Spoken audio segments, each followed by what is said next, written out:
My name is Puppetine from I Love Puppets here on I Love Puppets with Froggy today. Say hello, Froggy. Hello, Froggy. Oh, thank you.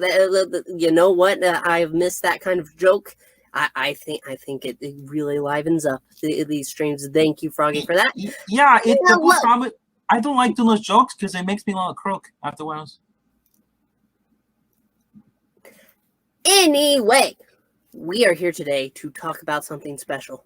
Something really special. Something that brings us back to the days of old on this channel. Which we're hopping back in time. Well, yeah. Actually, this will be my first time with you, Froggy, on cartoons. We don't cover cartoons like we used to. When this channel started, it was me and I believe, Bingman. We were covering classic cartoons. We did the Fantastic Four. You know, Here comes the four, Fantastic Four. Reed Richards is elastic.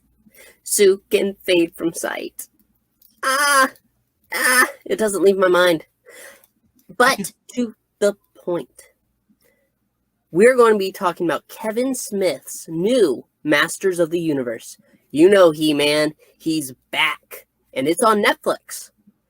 And, I've heard some complaining about it. Have you heard about the complaints, Froggy? Yeah, I always hear about complaints about everything that people don't like. And you know what? If I like it, I like it. If they don't like it, they don't like it. But doesn't mean I have to accept them. I can do what I want. I can watch the show and still enjoy it. That is true.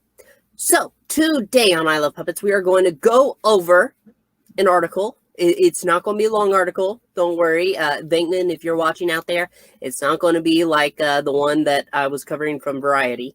This is a little shorter, and it gives us the cast of this new and exciting cartoon that's coming to us soon. Let me bring it up here. Masters of the Universe. Revelation unleashes the power. The power! The power! With the first look at Kevin Smith's series. Let me go ahead to the page. Ooh, and it's 2 parts. Ooh, that's great. Oh, the animated sequel will split into 2 parts, with part 1 premiering on July 23rd. Oh, so there's going to be a second part to it. Awesome! Yeah. Even more than I expected. I just want to stop first thing before we start reading. Look at that art. It looks great. Yeah, he said that's just a throwback to the 2002 kind of like art they did. They revamped it, and they made He-Man awesome. Compared to the one we saw. Yeah, he's not wearing a pink shirt. Alrighty, I'm going to start reading now. me. By the power of Grayskull, He-Man is having a pop culture movement. After Netflix's She-Ra and the Princesses of Power ended its 5-season run, Prince Adam and the world of Eternia are coming back full force to the limelight in a planned live-action movie, in addition to a CG animated He-Man and the Masters of the Universe show. Aimed for kids. Well, that's fine. You know what? You can aim a show towards kids. I'm going to go ahead and pause right here. You can aim towards kids and still have adults enjoy the show. Yeah, I totally agree. When you make a good show, everybody can like it. But, okay, I'm getting back to it now. But Masters of the Universe Revelation, a separate animated series from the mind of Kevin Smith, is designed for fans of the 80s cartoons. Oh, okay, so this isn't the CG animated He-Man. Oh, okay, that's important to know, too. Sorry, not CW. We cover the CW too much. EW's exclusive first look at Revelation brings back Prince Adam / He-Man, now voiced by Supergirl's Chris Wood. He played Mon-El, if you did not know. And the gang with a new design by Powerhouse Animation. They made Castlevania And I've seen the art for that. That is beautiful. Yeah, he's very good. So I'm excited now. And an updated story set directly after the events of the original piece of childhood entertainment. Oh, so it connects to the original 80s show? Yeah, it's a continuation. That's a lot. They did a lot of those. Oh, wow. I didn't even think about that. Well, okay. Yeah. The first season with the original series was only like one season long. It wasn't that long of a show. I think it was like 10 episodes, maybe a little more. The original? The original 80s, yeah.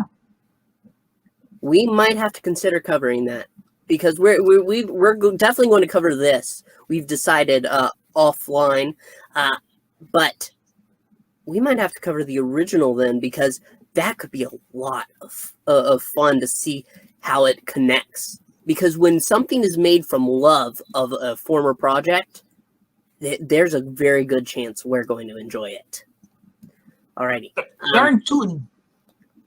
Now I'm going to try my best Kevin Smith impersonation. I haven't heard what Kevin Smith sounds like in a while, so cut me some slack. Oh, I'm sorry. That was Silent Bob. Yeah, I like that version of him. Yeah, Silent Bob. Can we get Silent Puppetine too? You're not going to be so lucky. Everything I've worked for in the like 27 years, this is easily in the top 5 of my favorite, most satisfying projects, says Smith, a He-Man super fan who runs Revelation and executive produces with Mattel Television's Frederick Soulier, Adam Bonnet, and Christopher Keenan, and Rob David. Thank you, Rob David, for having the easiest name there. When I die, they'll be like, he made Clerks, remember? Because that's the most memorable thing I think I've ever done. I think this has a running shot at being like, he made Clerks and that one cartoon that one time. Man, my Kevin Smith impersonation really hurts the throat. Oh, we get to look at some more pictures, Froggy. Yay! Yeah, and I want to point out that the original voice actor for Skeletor is not going to be reprising his role, even though he's in the show. That comes later, Froggy. I'm sorry, I'm excited. Spoilers! It's going to come up. But the art in here is great. This is basically getting comic book level. This is actually anime level, I should say. At that right there. Look at Skeletor. Wow. Look how buff he is. I know. It's surprising. It's like the Hulk. Okay, back to it. Split into 2 parts with 5 episodes of part 1 premiering on Netflix this July 23rd. The show features an all-star voice cast ensemble. Includes Star Wars veteran Mark Hamill as Skeletor, Game of Thrones Lena Headey as Evil Lynn, Evelyn, Buffy the Vampire Slayer's Sarah Michelle Gellar as Tila, Clueless star Alicia Silverstone as Queen Marlena, and iconic voice actor Kevin Conroy as Merman. And the original voice of Skeletor, Alan Oppenheimer, now in the role of Mossman.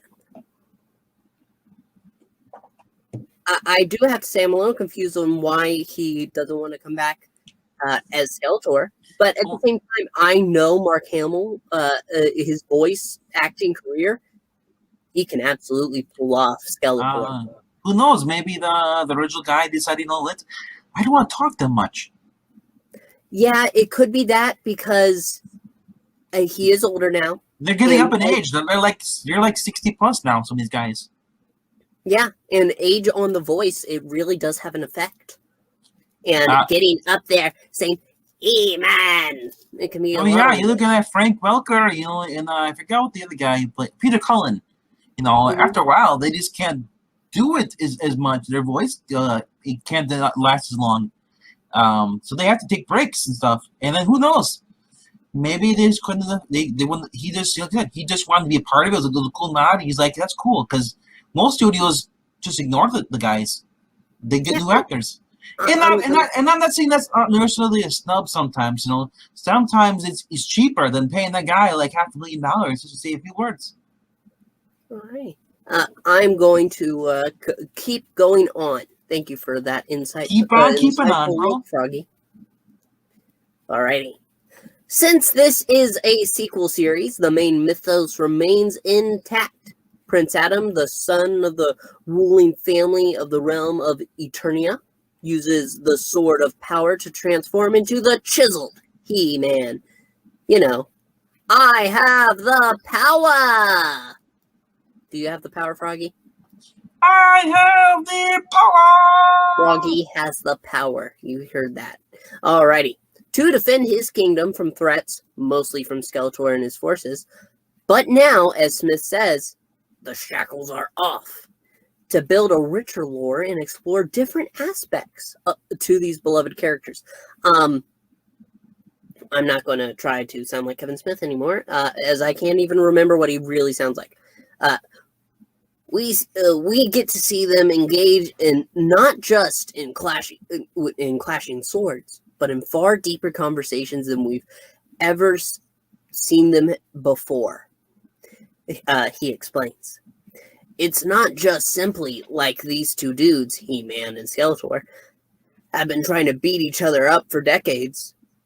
We get to tell stories of abuse. We get to tell stories of isolation, grief. We use these characters as long as they've been around, and most people consider them toys or action figures, to tell insanely human stories set in a very inhuman world. Most of the time that would worry me a little bit, but I have some hope that I know what Kevin Smith is capable of. I just read a couple months ago his first volume of his Green Hornet movie, what it was supposed to be. That was really good work. You should also read his Green Arrow series. Oh, okay. Thank you for the suggestion, Froggy. You're welcome. We get to look at some more photos. Look at the magic. Look at the light. The special effects. It's all hand drawn. Susan Eisenberg as Sorceress and Chris Woods. The digital painting. This is so great. Oh yeah, no. Look at that. It does look good. To Skeletor. Oh man. Yeah. I just love that. He just looks so awesome. Brutal. Yes. Okay. Time to get back to it. David, who previously developed He-Man comics at DC, was brought in by Mattel to redevelop Masters of the Universe across entertainment landscapes. For one, he's running that He-Man and the Masters of the Universe show. The creative had read Smith's Daredevil comics, Guardian Devil, at Marvel, and was struck by how he had found new ways to tell the story while honoring the source material. Together, they crafted what he refers to as a love letter for the fans who watched the original show as a kid and are now adults.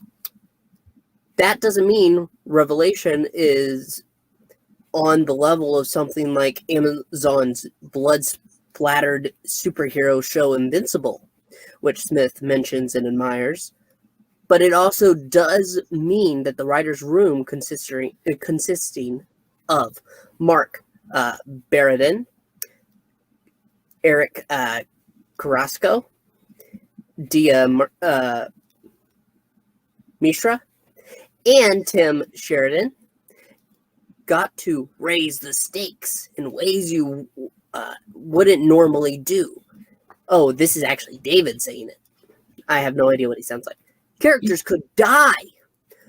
Not saying they will, but they could. I don't think it's going to be quite as bloody as Invincible is. I'll just say this. I do like it when they do actually are not afraid to kill a character, because that was in Voltron. There was Keith, I think, or was it Keith? It was one of them. Yeah, and he ended up getting badly injured, and and then they even though he's supposed to die, he just had he's in a coma. You didn't see him for the rest of the series. He was. We found out that he's we didn't want to kill him because it was very traumatic, But in order they never said he died. They just said he's in a sleeping mode. Eventually, he did come. So eventually, but I love though when you bring 80 shows back. I don't know if you watch Voltron Legendary Defenders. I have not. Oh, you gotta watch that by DreamWorks. I think it is. This came out a couple seasons ago, or a couple of years ago, 3 years ago maybe. It should still be on Netflix. The Netflix original. It is worth it. Even if you didn't care for the original series, maybe you liked it. I liked it. It was very good. I will consider it, but everybody who's watching, you heard it from Froggy. He really likes it. It's really good. Hop on to that, and then hop on to this. Yes, I'm going to try my best to knock this out so that way we can finish, give our thoughts, and wrap this up. Smith remembers speaking with Netflix's director of the original series, Ted Biselli, I believe, who also came with a childhood love of this sword and sorcery saga and sat in on the writer's room tossing out ideas. He said, "Do me a favor.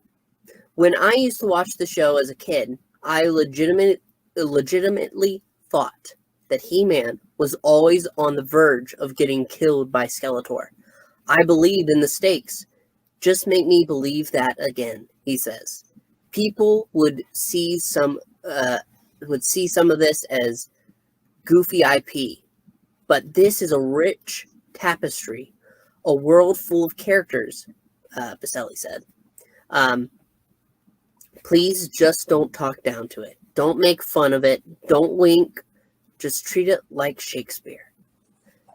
Those were our marching orders. Wow, that does have some impact right there. Do you agree? Yeah, like I said, you can have goofy stuff in here, and you can also have serious. You gotta have the right balance. You can't if you're aiming for just like little kids, then it's all silly here. You get Teen Titans Go. That's what you're gonna do. But if you want to hold interest of 14-year-olds and up, you gotta be serious. You gotta have a good, and that's why when a lot of killer kids they read the manga and they watch the animes because they're comedy, but there's also serious parts in some of these animes. I just have to say, when you have somebody who worked on the original team and they love this. This is a work of love. And Smith loves this too, clearly. And their orders from him were, make sure that you treat this like what it's supposed to be. Like this saga that they have created. And you know what? I really respect that. It really hits me right here. This is a look at Prince Adam right here. Before he-mans out. And this is Tila. This is who Buffy's going to be. Yeah, and like I say, people were complaining because there's another picture where she has very muscular arms, muscular body. But people don't realize that that's what you're kind of going to get. As far as women who are warriors, they're going to look like Gina Carano. They're going to look like Ronda Rousey. They work out. They're constantly buff. Yeah. People say, well, she hits a man in his face. Well, first of all, you're rating a cartoon version, though. Are you saying you're attracted to cartoons? I don't get what they're saying. I mean, looking at her right there, she looks pretty. Well, this is also deceiving too because looks like she has long hair. But do you see her in another photo? I think it's further down. She has the Alex Danvers haircut, which I do agree isn't boring because everybody has it now. It's the point where it's a trope. we'll address that when we come to the end of this. The first episode of Revelation begins in lockstep with the old show. Smith mentions. Then about halfway through, things take a shift, which allows all the characters to go through these periods of growth. David mentions a cataclysmic event that would shake it up. The pair, I believe we're just about to the finishing point. The pair keep any further specifics about what that cataclysm is under lock and key. But Smith goes on to explain that only certain people know the secret of that Prince Adam is really He-Man. We build our entire story on who was left out of the secret and the damaging trickle-down effects of that. It's a story about a hero. My apologies. A story about a hero who has to live under deception in order to protect those he loves, which is a typical hero trope, I have to admit. But it's about how that deception rots at the core. Ooh.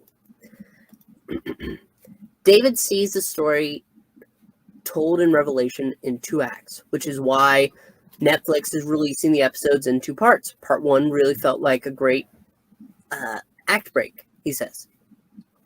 You get to it and you're like, oh man, this is just dramatic. The game has changed. Yeah, I just want to say before you continue, I want to say it's smart of them to break it up in 2 parts because 1, it leaves you wanting more, and then 2 is because it stays fresh in your mind. Because I just don't, like I said, the only problem I had a problem when they split things up in 2 parts was the tick. Because Amazon did not know what they're doing, and they had a break. So it was like a 2-year break between the first part. Like the first season was broke up in like 6 episodes each. And then people just didn't care for it because like, well, why are we waiting this long? They didn't even know it was out. But I do think that if you do it correctly and you Netflix is a binge thing, which is okay. Yeah. I would have still loved to see this. Like I wish for some things on Netflix. It's not binge. You have to wait like every Friday, like they do with Amazon. Netflix should incorporate it for not everything, but for some things. Yeah, no, I do agree. The format is definitely something to discuss. I'm glad that it's in 2 parts, though. And he says the characters at the beginning of Revelation are going to be very different than they will be at the end. And we actually get to see Mossman here, who's going to be played by Alan Oppenheimer. And we see Kevin Michael Richardson as Beastman. Like I said, the art is just amazing. I'm just going ahead. Yeah, this is the last chunk here, and then we are done. We are done. The devotion to the world of Masters of the Universe feels palpable. That extends to everyone involved. David shares fond memories of learning how to tell stories from playing with the toys growing up, while Smith, the kind of person who can speak about this material for hours without catching a breath, notes that composer Bear McCreary gave us a score this show doesn't even deserve. Smith was brought to tears in a video he shared online listening to the music for the first time. Wow, that's a great score always helps a scene. And so if this helps the scenes, awesome. That's all I'll say. The showrunner also points to the cast. Hamill had talked about wanting to step out of animation, but he was like, when you came at me with Skeletor, how could I say no? He had similar experience with Hetty. There is such a fervency and love for the property, he says. Liam Cunningham as Man-at-Arms. Oh, okay, so we're getting the rest of the cast. Griffin Newman as Orko. Stephen Root as Gringer. Wait. Deirdrich Botter as King Randor and Trapjaw. Tiffany Smith as Andra. Henry Rollins as Triclops. Phil Lamar as Hero. Hero. But yeah, no, I think that's about it. We've talked about most of these, and here's that look. Let's see if I can. This is the haircut you were talking about. Yeah, that is. People are complaining about this. Look at her arms. There's like, well, she's got a man face. Like, not really. No, I really think she looks quite attractive for a cartoon. But that's about it. And let's see, let me go ahead and close out. So, I think that about brings it up. I'm excited. I think you are excited too, Froggy. Yep. And we're definitely going to be covering that. Here on I Love Puppets, we are going to go back into that old vein, into animation, bring up the new things that are coming out. I am so excited. Just reading that, it gives me that warm feeling. When you have creators who love the properties that they're going to be working on, it just warms the soul. Yeah, so I'm excited for this. We got this apparently the CG animated movie coming out too, and then plus this is gonna be in 2 parts, and then like a live action one too. And then maybe if I'm lucky, and no, if we're all lucky, maybe we'll review the 2002 animated adaptation. You know, because that was a fun show. For 2 seasons. We're going to definitely figure out what we're going to do to get ready for this series. It seems like dipping back into that 80s cartoon might be the way, but we will discuss it. We want to thank you all so much for joining us. I think this article was very informative, and I think Froggy liked it too. It was definitely shorter than that variety one. That was going to be a 4-hour stream, Froggy. You weren't there. You were very lucky. Yeah, I was still a tadpole back then. At the end of the stream, I grew up. By the end of the stream. Oh, okay, that's good to know. So everybody, thank you so much for watching. Now that you're done, now that you've made it to the end, make sure to leave a like. We want these videos to be popping right up. And I want you to say, just punch the like button in the throat. Punch it. That is pretty violent, but you know what? You have the power. Use it. Also, I want to ask you to please subscribe if you're new around here. We want to build up the base. YouTube wants to keep the puppet sound. We aren't going to stand for it. Are you going to hop for it, though, Froggy? I think I might just sit here a little bit. Okay. And finally, let us know what you think. Are you excited for this new show? I know I am, but I want to hear your thoughts. And make sure to stick around for when we cover more He-Man content. So, speaking for Froggy and myself, thank you one last time so much for watching, and bye! Bye! I have the power! I have the power!